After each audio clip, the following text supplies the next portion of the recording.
What's happening, players? Ryan here from BassMatter, taking you through the core bass learning program. In this lesson, we're going to take a look at grooving and using some ghosted notes, getting that sweet percussive sound to your playing, and why it's less about the notes that you're playing and why it's more about how you're playing them. Let's get to work.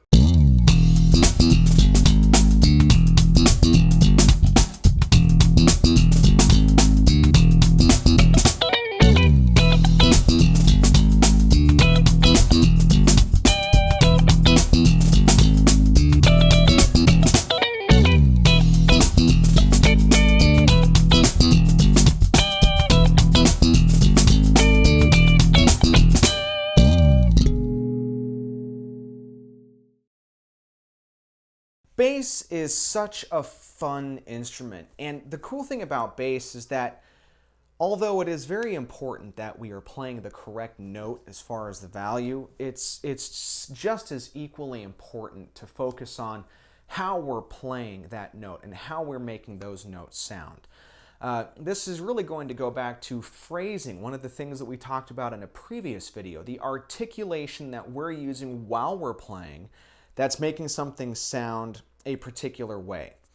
And so all of the things that I'm doing to input to my bass line to make something sound a specific manner is going to be my phrasing. And the word groove and grooving is something you've certainly probably heard before. What does it mean to groove? What does it mean to be grooving, right? Go online, look at the definition. You're going to find a lot of them. One of my favorite ones was this incessant need to dance, right? You have to dance. You have to get moving and shaking for grooving out there. Grooving's a pattern, grooving's a feel, grooving's an emotion. It's something that you feel if you're just kind of grooving along, right? It's not necessarily funk. It doesn't have to be funk. You can groove in blues, you can groove in rock, you can groove all over the place. But grooving is a thing that bass players really do a lot of, or that we try to anyway. We try to bring that component and that feeling to the music as far as that motion, that movement, that attachment, okay? Grooving's a big part of our playing. And we do grooving through a lot of things. One, we of course pay attention to the notes that we're using, but we pay more attention to how we're actually playing them.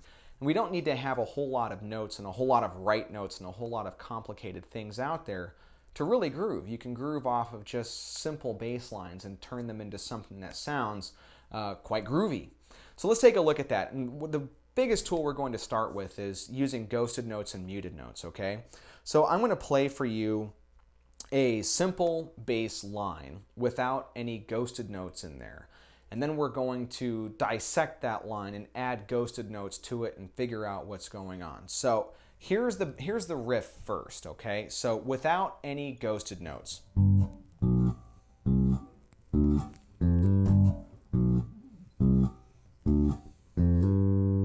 Same riff with the ghosted notes.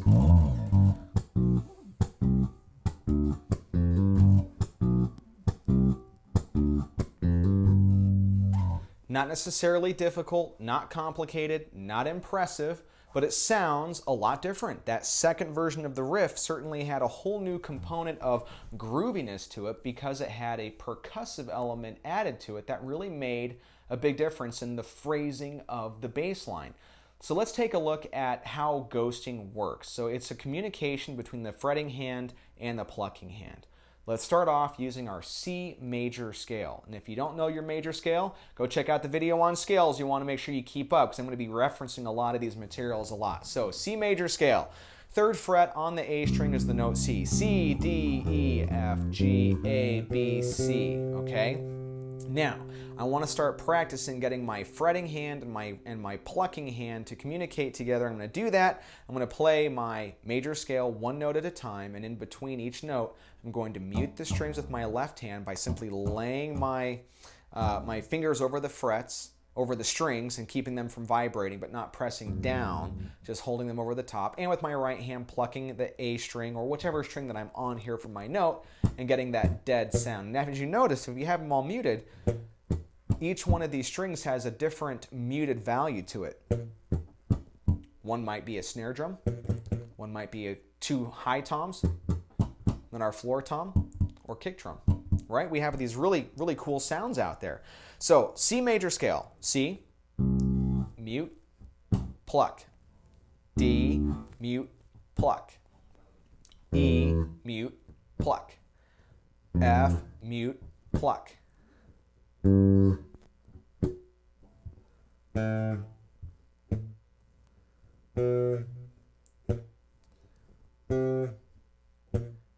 I know this is not the most amazing thing in the world, but it's a great practical practice to help you get use of thinking of the left hand and right hand communication aspect when it comes to muting.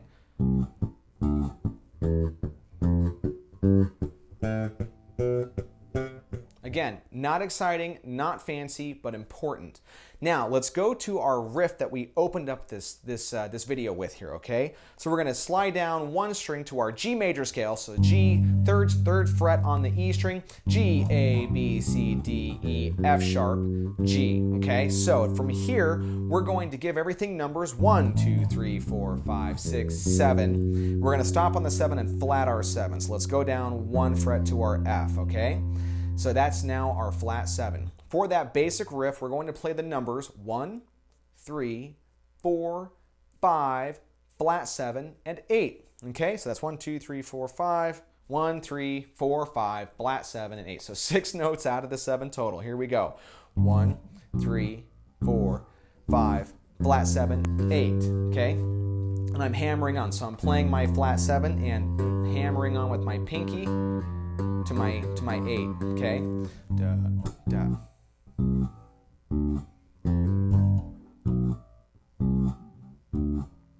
There's the rhythm, okay? Now we're going to start adding our muted note to it.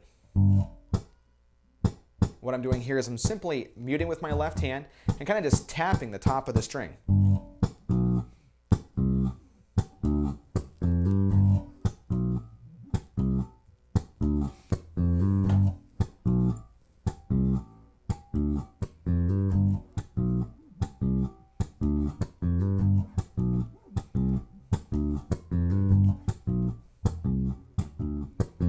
It's a great riff, it's fun to play, it's easy to do, and it's something that you can take slow, take fast, and it gives you a good distinction between the grooving and between just playing the notes. And it's a great example of phrasing, how we take a technical aspect and we articulate something differently, and it makes what we're playing sound different. I'm not playing any different notes.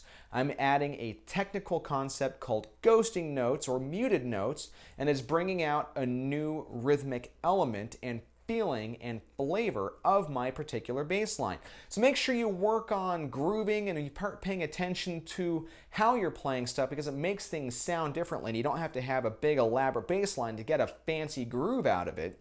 You just need to take a bass line and start to groove it and start making it sound different through your phrasing components out there, guys.